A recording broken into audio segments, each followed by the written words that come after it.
Morning guys. Nag-uulam ba kayo nito?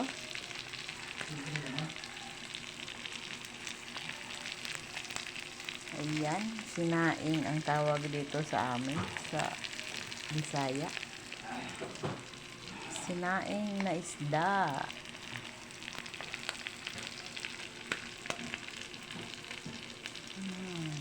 Sarap ng amoy. Nakakagutom.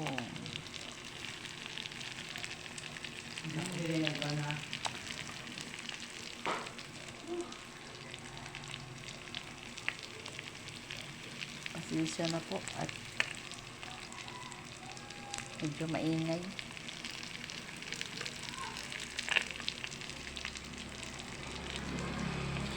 Ayan, hinangina lang talaga yung apoy, oh.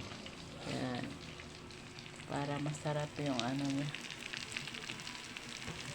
Yung sa ilalim. Dukot. Dukot daw, dikit. Dukot.